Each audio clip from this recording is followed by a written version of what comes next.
12वां अध्याय। देवी चरित्रों के पाठ का महात्म्य। ध्यान। मैं 3 नेत्रों वाली दुर्गा देवी का ध्यान करती हूँ।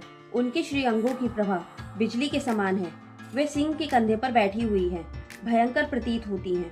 हाथों में तलवार और ढाल लिए अनेक कन्याएं उनकी सेवा में खड़ी हैं। वे अपने हाथों में चक्र, गदा, तलवार, ढाल, वाड़, धनुष, पाश और तर्जनी मुर्दा धारण किए हुए हैं। उनका स्वरूप अग्निमय है तथा वे माथे पर चंद्रमा का मुकुट धारण करती हैं। देवी बोली, देवताओं, जो एकाग्रचित होकर प्रतिदिन इन स्तुतियों से मेरा स्तवन करेगा, उनकी सारी बाधा मैं निश्चय ही दूर कर दूंगी। जो मधु कैटव का नाश, महिषासुर का वध तथा शुंभ निशुंभ के संहार के प्रसंग का पाठ करेंगे तथा अष्टमी, चतुर्दशी और नवमी को भी जो एकाग्रचित होकर भक्ति पूर्वक मेरे उत्तम महात्म्य का श्रवण करेंगे, उन्हें कोई पाप नहीं छू सकेगा। उन पर पाप जनित आपत्तियां भी नहीं आएंगी। उनके घर में कभी दरिद्रता नहीं होगी तथा उनको कभी प्रेमी जनों के विच्छों का कष्ट भी नहीं भोगना पड़ेगा। इतना ही नहीं, उन्हें शत्रु से, लुटेरों से, राजा से, शस्त्र से, अग्नि से तथा जल की राशि से भी कभी भय नहीं होगा।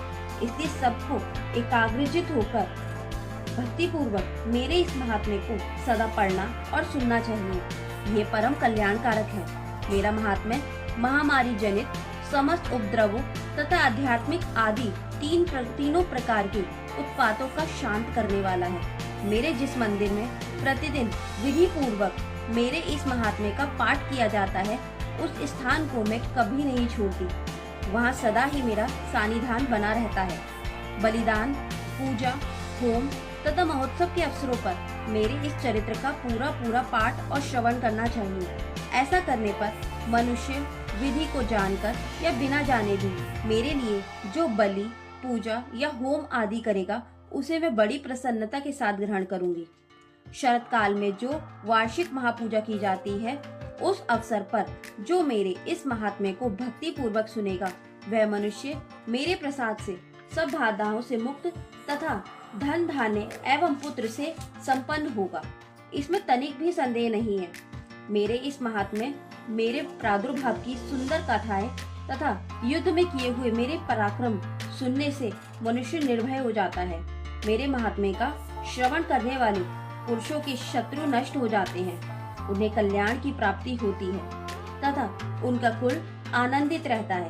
सर्वत्र शांति, कर्म में बुरे स्वप्न दिखाई देने पर तथा ग्रह जनित भयंकर पीड़ा उपस्थित होने पर मेरा महात्म्य श्रवण करना चाहिए। इससे सब विघ्न तथा भयंकर ग्रह पीड़ाएं शांत हो जाती हैं और मनुष्य द्वारा देखा हुआ दुस्वप्न शुभ स्वप्न में परिवर्तित हो जाता है।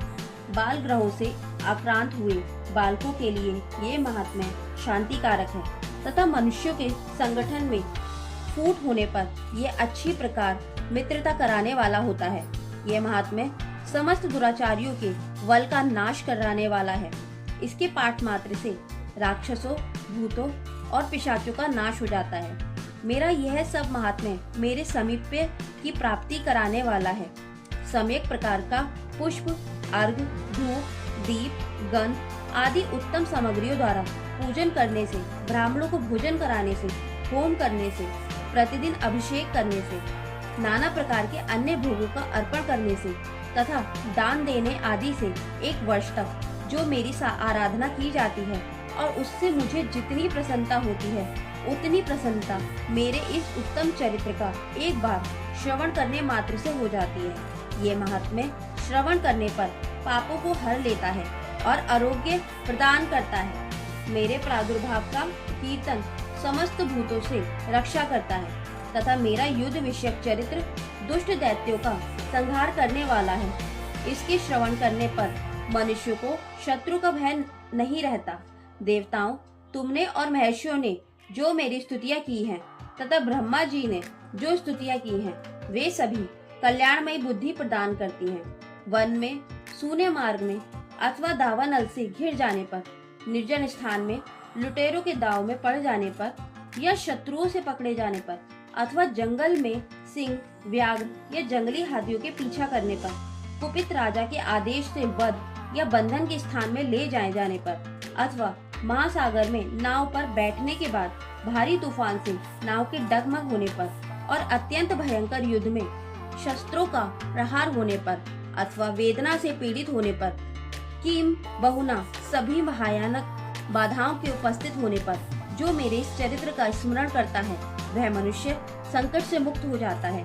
मेरे प्रभाव से सिंह आदि हिंसक जंतु नष्ट हो जाते हैं तथा लुटेरे और शत्रु भी मेरे चरित्र का स्मरण करने वाले पुरुष से दूर भागते हैं। ऋषि कहते हैं, यूं कहकर प्रचंड पराक्रम वाली भगवती चंडिका सब देवताओं के देखते ही देखते वहीं अंतर्ध्यान हो गई। फिर समस्त देवता भी शत्रुओं के मारे जाने से निर्भय हो पहले की भांति यज्ञ भाग का उपभोग करते हुए अपने अपने अधिकार का पालन करने लगे। संसार का विध्वंस करने वाले महाभयंकर अतुल पराक्रमी देव शत्रु शुंभ तथा महाबली निशुंभ के युद्ध में देवी द्वारा मारे जाने पर शेष दैत्य पाताल लोक में चले आए। राजन, इस प्रकार भगवती अंबिका देवी नित्य होती हुई भी पुनः पुनः प्रकट होकर जगत की रक्षा करती हैं। वे ही इस विश्व को मोहित करती हैं। वे ही जगत को जन्म देती तथा वे ही प्रार्थना करने पर संतुष्ट हो विज्ञान एवं समृद्धि प्रदान करती हैं। राजन, महाप्रलय के समय महामारी का स्वरूप धारण करने वाली वह महाकाली ही इस समस्त ब्रह्मांड में व्याप्त है। वे ही समय समय पर महामारी होती और वे ही स्वयं अजन्मा होती हुई भी सृष्टि के रूप में प्रकट होती है। वे सनातनी देवी हैं कि समय अनुसार संपूर्ण भूतों की रक्षा करती हैं। मनुष्य के अभ्युदय के समय